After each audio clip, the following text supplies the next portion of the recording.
السلام علیکم ناظرین، میں ہوں عابد اندلیب۔ اطہر من اللہ صاحب کا اختلافی نوٹ، اس نے ایک بھونچال برپا کرنے کی کوشش ضرور کی، اور کچھ لوگوں کا اب بھی یہ خیال ہے کہ اس کی ٹائمنگ بہت امپورٹنٹ ہے۔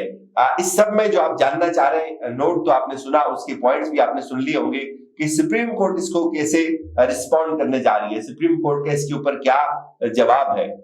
چونکہ اس کی ٹائمنگ اس لیے بھی اہم ہے، ایک طرف نیشنل سیکیورٹی کمیٹی چل رہی ہے، اس کے ساتھ ساتھ جو کے پی کے اندر الیکشنز ہیں ان کا معاملہ چل رہا ہے، پارلیمنٹ سے قراردادیں منظور ہو رہی ہیں۔ اس سب میں سب سے پہلے عدیل سرفراز صاحب سے جانتے ہیں۔ سر، آپ کا بہت شکریہ، آپ اندر کی خبر لے کے آتے ہیں کہ آپ یہ بتائیں اس سب میں جو ٹائمنگ ہے اس کی بڑی امپورٹنٹ ہے، اس اختلافی نوٹ کی ٹائمنگ کو آپ کیسے دیکھتے ہیں؟ اس کے بعد اس کے کانٹینٹ پہ بات کرتے ہیں، اور پھر جو سپریم کورٹ کا رسپانس ہے اس پہ جائیں گے۔ تسی وہ کم کرا رہے ہو میرے کو ٹائمنگ سر دیکھ لے، فشی تو نظر آ رہی ہے ہر چیز ہمیں۔ جو بھی نوٹس آئے ہیں ابھی تک اس پوری پروسیڈنگ میں، جو انتخابات سے متعلق مقدمہ تھا، اس میں جتنے بھی نوٹس آئے ہیں، جسٹس جمال خان مندوخیل سے جسٹس منصور علی شاہ، پھر جسٹس یحییٰ افریدی، اور آج پھر جسٹس اطہر من اللہ، انتظار تھا ہمیں اطہر من اللہ صاحب، اور ہم یہ ڈسکس کر رہے تھے کہ آ رہا ہے کچھ ایسا، بالکل، اور وہ آ گیا۔ دیکھیں ٹائمنگ جو ہے وہ بہت زیادہ امپورٹنس رکھتی ہے۔ اب دیکھیں کل تک یہ جو پی ڈی ایم تھی، ان کی جانب سے ایک قرارداد بھی اسی سپریم کورٹ کے فاضل ججز کے خلاف جو ہے وہ جمع کرائی گئی اور منظور کی گئی، اور اس دوران جب پارلیمنٹ آپ کے ادارے کو للکار رہا ہے، پارلیمنٹ آپ کے ادارے کی قانونی حیثیت، آپ کے فیصلوں کو ریجیکٹ کر رہا ہے، اس کو چیلنج کر رہا ہے، آپ ہی کی سپریم کورٹ کے ایک جونیئر ترین جج جو ہیں وہ اٹھ کر ایک نوٹ تحریر کر رہے ہیں، اور اس میں وہی باتیں دہرا رہے ہیں جو انڈائریکٹلی حکومت جو آپ کے اس وقت بیانی ہے۔ دیکھیں میں یہ نہیں کہہ رہا، میں نہ الزام دے رہا ہوں فاضل جج کو، شاید انہوں نے اپنے وزڈم میں، اپنے جوڈیشل جو بھی ان کی ایک تھنکنگ ہے اس کے تحت انہوں نے یہ کیا ہو، اور انہوں نے آج ہی تحریر کیا ہو، یہ نہ ہو کہ انہوں نے کب کا تحریر کر کے رکھا ہو اور آج انہوں نے جاری کر دیا، میں یہ نہیں کہہ رہا۔ مگر ایک بات تو طے ہے نا کہ آج ان کا نوٹ جو آیا ہے، نیشنل سیکیورٹی کمیٹی کی میٹنگ بھی ہوئی، اس وقت ہو رہی تھی جب یہ نوٹ آیا تھا، ایگزیکٹلی، ٹھیک ہے۔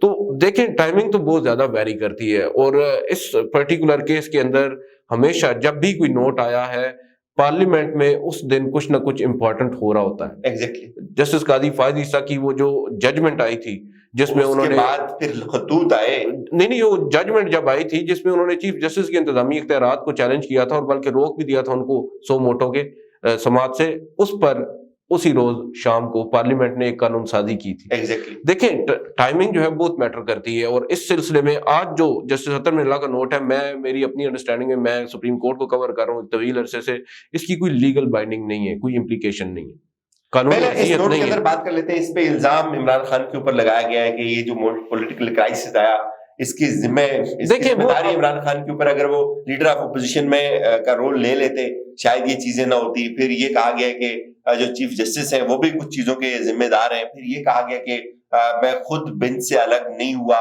تو چیف صاحب نے تو کہا تھا کہ وہ بینچ سے الگ ہوئے، تو بہت سارا ایک نیا گند پڑ گیا، ایک رائتا پھیل گیا۔ بیسیکلی نا میں ایز اے کورٹ رپورٹر یہ بات ضرور کروں گا کہ جو ججز کے درمیان اختلافات ہیں نا، اصل وجہ وہ ہے، یہ پاکستان تحریک انصاف کی درخواست یا حکومت کا جو موقف ہے، یہ سیکنڈری چیزیں ہیں، یہ لوگ تو فائدہ اٹھانے والے ہیں، ٹو بی ویری آنیسٹ۔ آپ کے ناظرین اگر ناراض نہ بھی ہوں، سیاستدان تو الٹیمیٹلی فائدہ اٹھاتے ہیں، جو سیاستدان ہے وہ ایکسپلائٹ کر رہے ہیں ججز کی جو آپسی رنجشیں ہیں، اور یہ ایک سائڈ کا نہیں، دونوں سائڈوں کے۔ ایگزیکٹلی، اور ماضی میں ہم دیکھتے آئے ہیں، چاہے وہ نون ہو، چاہے وہ پی ٹی آئی ہو، چاہے وہ پیپلز پارٹی ہو، ہمیشہ ان لوگوں نے ججز کو ایکسپلائٹ ہی کیا ہے۔ ان کے جو اختلافات ہیں، ججز کوئی دودھ کے دھلے نہیں ہوتے، اور وہ بھی عام انسان ہیں، ان سے بھی غلطیاں ہوتی ہیں، اور کئی آن پرپز بھی کرتے ہیں، کئیوں کے کوئی سیاسی ایجنڈے بھی ہوتے ہیں۔ اب اس پرٹیکولر کیس میں آپ دیکھ لیں جو ججز کے اختلافات ہیں، وہ اختلافات صرف اس کیس میں تو نہیں ہے نا، اس کیس سے پہلے سے چلے، اور وہ اب آپ چیف جسٹس عمر عطا بندیال کو دیکھ لیں، میری نظر میں آج کل جو ان کا یہ جو فیصلہ اب جس کے اوپر ہم بات کریں، جس کو ہم امپیونڈ ایک ججمنٹ کہتے ہیں، وہ بالکل آئین کے مطابق ہے، اس میں کوئی دو رائے نہیں، ظاہر 90 روز ہے، ٹھیک ہے۔ میرٹس کے اوپر بات کریں تو اس کے اوپر تو کوئی دو رائے نہیں، لیکن آپ جسٹس عمر عطا بندیال کا بھی ایک ماضی ہے، وہ انہوں نے بھی کچھ اپنے فاضل ججز کے ساتھ کچھ ایسا کیا ہے جس کے ریئیکشن میں اب وہ لوگ اتنا اسٹرانگ ریئیکشن دے رہے ہیں۔ تو اس تمام تر سچویشن میں ہم لوگ، مسئلہ یہ ہے نا کہ ہم لوگ ایز اے جرنلسٹ ہم لوگ یہ کہتے ہیں کہ یہ ٹھیک ہے، یہ غلط ہے۔ اصولی طور پہ ایسا نہیں ہونا چاہیے نا. جو جس وقت ٹھیک ہے آپ اس کو اس وقت تعریف کریں, جو جس وقت غلط ہے اس کو غلط کہیں. مسئلہ یہ ہے کہ ہم ایک سیاسی جماعت کی اس کو کیا اس کے بغض میں ہوتے ہیں, یا سیاسی جماعت کو آپ پسند کرتے ہیں, تو اس کے حق میں جو جج فیصلہ دیتا ہے ہم اس کو بھی ایک پیڈسٹل پہ بٹھا دیتے ہیں. سر ایک یہ بات امپورٹنٹ ہے عدیل صاحب کہ 90 روز ہیں, 90 روز کی کوئی مخالفت نہیں کر رہا, کوئی روڈ میپ نہیں دے رہا. یہ چاروں جو ججز اختلاف کرنے والے ہیں انہوں نے بھی یہ بات نہیں بتائی کہ 90 روز سے ہم آگے جا سکتے ہیں یا نہیں جا سکتے. تو عطا بندیال کو سزا پھر کس چیز کی دی جا رہی ہے؟ سر دیکھیں نا, 90 روز کی بات آپ کہہ رہے ہیں, جن 4 ججز نے اختلاف کیا, ناظرین کی اطلاع کے لیے عرض ہے کہ وہ 4 ججز بھی یہ بات بارہا کہہ چکے ہیں کہ آئین میں تو 90 روز میں انتخابات کا کہا گیا ہے. تو عطا بندیال بھی یہی کہتے ہیں بھائی 90 روز سے آپ آگے نہیں جا سکتے. مسئلہ یہ ہے, وہ چاروں ججز یہ کہتے ہیں کہ سپریم کورٹ کو اس معاملے پر سماعت نہیں کرنا چاہیے تھی, سپریم کورٹ کو یہ معاملہ ہائی کورٹ کو ریفر کرنا چاہیے تھا. ہائی کورٹ میں جب یہ معاملہ ریفر ہوتا, ہائی کورٹ اس پر فیصلہ کرتی, اس کے بعد ایونچولی یہ معاملہ اپیل کی صورت میں سپریم کورٹ آتا, تب سپریم کورٹ اس کو سنتی. ان کا بنیادی اختلاف یہ ہے, جو جسٹس چیف جسٹس ہیں عمر عطا بندیال, انہوں نے معاملے کی سنگینی کو سمجھتے ہوئے, یا جو ملکی حالات ہیں ایک براڈر پکچر جو بقول ان کے انہوں نے دیکھی, ان کو یہ لگا کہ ہمارے لیے اب یہ ناگزیر ہو چکا ہے کہ ہم انٹروین کریں, اس معاملے پر نوٹس لیتے ہوئے اس کو سماعت کے لیے مقرر کریں اور اس پر فیصلہ صادر فرمائیں. دونوں جو ججز ہیں ان کی آراء جو ہے آپ کو اس سے اختلاف نہیں کر سکتے. وجہ یہ ہے, اب دیکھیں جسٹس عمر عطا بندیال صاحب, انہوں نے اگر آج خود نوٹس لیا نا تو آئین نے ان کو اختیار دیا. ایگزیکٹلی رولز ہیں سپریم کورٹ کے, ان کو اختیار ہے. ماسٹر آف دا روسٹر وہ چیف جسٹس ہے. اور یہ جو لائک مائنڈیڈ جو دوسری سائڈ کے ججز ہیں, جن میں جسٹس اطہر من اللہ ہے, جسٹس امین ہے, جسٹس یہ جتنے 7 لوگ ہیں, ان 7 میں سے بھی 2-3 ایسے ہیں جنہوں نے اس فیصلے کی تائید کی ہوئی ہے, توثیق کی ہوئی ہے, اس کے اوپر دستخط کیے ہوئے ہیں, جس فیصلے میں یہ لکھا گیا ہے کہ chief justice master of the roster ہے. بے شک آپ رولز میں ترامیم کریں, بے شک آپ آئین میں ترامیم کروا لیں, پارلیمنٹ سے آپ کروا لیں, لیکن جب تک ترامیم نہیں ہوتی اس بندے کے پاس, اس چیف جسٹس کے پاس اختیار موجود ہے. اور اس بندے نے, اب دیکھیں آپ, ہم کسی کے دماغ میں گھس کر نہیں بتا سکتے کہ چیف جسٹس نے شاید پاکستان تحریک انصاف کو شاید فائدہ پہنچانے کے لیے انہوں نے یہ خود نوٹس لیا اور معاملے کو سماعت کے لیے مقرر کر دیا. اب دیکھیں نا, آپ عدالت میں بیٹھے ہیں اور آپ چیف جسٹس ہیں, آپ جج ہیں اور آپ نے جج کا روب پہنا ہوا ہے, آپ کے سامنے صرف آئین کی کتاب ہے, ٹھیک ہے, یا قانون ہے, آپ نے وہ دیکھ کر ایک بات کرنی ہے. اور جب آپ کے اپنے آپسی اختلافات ہوں تو پھر آپ اپنے ساتھی ججز کے دماغوں میں گھس کر ان کی انٹینٹ کے اوپر آپ رائے دیتے ہوئے یہ کہتے ہیں کہ آج کل تو ہمارے جو ججز ہیں یہ کچھ سیاستدان لگتے ہیں زیادہ اور جج کم لگتے ہیں. اب یہ جسٹس اطہر من اللہ کہہ رہے ہیں, اپنے چیف جسٹس کو کہہ رہے ہیں کہ یہاں پہ ہمیں یہ اندازہ یہ ہوتا ہے کہ کئی جو ججز ہیں وہ سیاستدان جو ہے وہ اس کے روپ میں ہمیں نظر آ رہے ہیں. یہ کافی زیادہ ایک اب صورتحال جو ہے وہ خراب ہو رہی ہے. امپورٹنٹ سوال یہ, سوری, کہ اب سپریم کورٹ کا موقف کیا اس میں؟ اطہر من اللہ صاحب کے فیصلے کے بعد سپریم کورٹ کیا کہہ رہی ہے؟ سپریم کورٹ کا سمپل سا ہے. سپریم کورٹ کا ایک فیصلہ آ چکا ہے جس نے اس بات کے اوپر مہر ثبت کر دی ہے کہ فیصلہ 3-2 سے آیا تھا, 4-3 والا انہوں نے نفی کر دی. انہوں نے یہاں تک کہہ دیا تھا کہ یہ جو 4 ججز یہ کہہ رہے ہیں کہ یہ ہمارا فیصلہ اکثریتی ہے, وہ غلطی پر ہے. ایرونیس کا ورڈ یوز کیا تھا, آپ کو یاد ہوگا.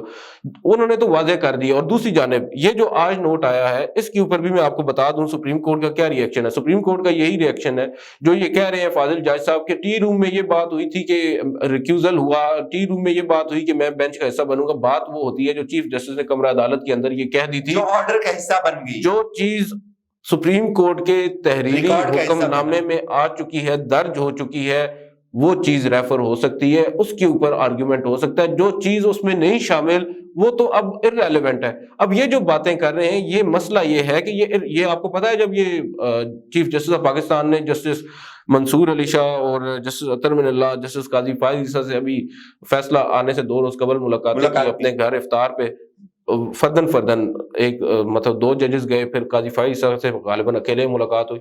ان میں ایک فاضل جج ہیں, انہوں نے یہ بات کہی تھی کہ آپ فل کورٹ بنا دیں. تو چیف جسٹس نے کہا, اور یہ میں آپ کو بتا دوں, چیف جسٹس نے ان کو یہ نہیں کہا کہ نہیں بنانا, یہ کرنا. چیف جسٹس نے کہا ٹھیک ہے, اگر آپ سمجھتے ہیں کہ حل ہے فل کورٹ میں, فل کورٹ بناتا ہوں. آگے سے ان فاضل جج نے کیا کیا, انہوں نے کہا جی کہ فل کورٹ میں وہ 2 ججز نہیں بیٹھیں گے جنہوں نے ریکیوز کیا. چیف جسٹس نے ان کو یہ کہا, جو آپ مجھ سے آپ پوچھ رہے ہیں میں آپ کو بتا دیتا ہوں نا. چیف جسٹس نے ان کو کہا کہ وہ ریکیوز, جو انہوں نے کمرہ عدالت میں بھی کہا, انہوں نے تو ریکیوز نہیں کیا تھا. تو فاضل جج نے کہا جی دیکھیں ٹی روم میں جو آج یہ کہہ رہے ہیں, ٹی روم میں انہوں نے کہا تھا ریکیوز کر رہے ہیں, خبر آپ دے رہے ہیں. تو اس کے بعد چیف جسٹس نے کہا تھا کہ دیکھیں جو آرڈر میں بات ہوتی ہے نا وہی ہوتی ہے اور وہی بات اگلے دن کمرہ عدالت کے اندر چیف جسٹس نے اٹارنی جنرل کو مخاطب ہوتے ہوئے جو باتیں میں آپ کو اب بتا رہا ہوں ایک روز قبل ہوئی تھی، وہ چیف جسٹس نے کمرہ عدالت میں آ کر کہی تھی کہ آرڈر کا جو حصہ ہوگا وہی بات ہوگی سپریم کورٹ. اور یہ آپ کے ناظرین کے لیے خبر یہی ہے کہ اس کا کوئی لیگل امپلیکیشن نہیں ہے، اس نے کچھ اثر انداز نہیں ہونا. ہاں اس کا صرف اتنا اثر ضرور ہوگا، سیاسی بیانیہ جو پی ڈی ایم کا ہے اس کو تقویت ضرور ملی ہے. اور دوسری جانب جو ججز کی آپسی لڑائی ہے وہ جو ہم سوچ رہے تھے کہ شاید اس میں کمی ہوگی، اس میں بڑھتی ہوئی وہ اب سر بڑھتی ہوئی نہیں، اب تو تپ گئی ہے. اب تو وہ آپ دیکھیں کہ اب کیا سے کیا ہوگا. اب دیکھیں کچھ ایسے بھی خاموش لوگ ہیں جو کچھ کرنے جا رہے ہیں سپریم کورٹ. یہ اصل خبر ہے ناظرین. پہلے میں آپ کو بتاؤں یہ بات ہم بھی کچھ دن سے کر رہے تھے کہ چاروں ججز کا کوئی متفقہ نوٹ بھی آ سکتا ہے. آج تو خیر اس میں مورد تصدیق ثبت ہو گئی کہ وہ نوٹ تو آ گیا اور اس میں بھی یہ چیز طے ہو گئی تقریباً کہ یہ 4-3 کا فیصلہ تھا. لیکن اب جو باقی کچھ ججز ہیں شاید ان کی طرف سے بھی کچھ ایسا آ سکتا ہے.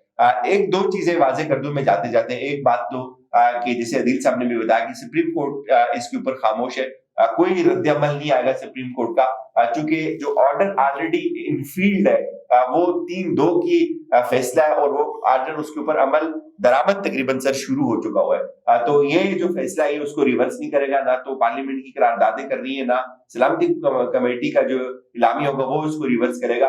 ہاں اگر یہ خود بھیڑ جائے، نااہلی کی طرف چلے جائیں تو وہ ایک الگ بات ہے، لیکن کچھ بھی ہو جائے الیکشن تو باہر ہوں گے. اجازت دیجیے، اپنا خیال رکھیے گا. خدا حافظ.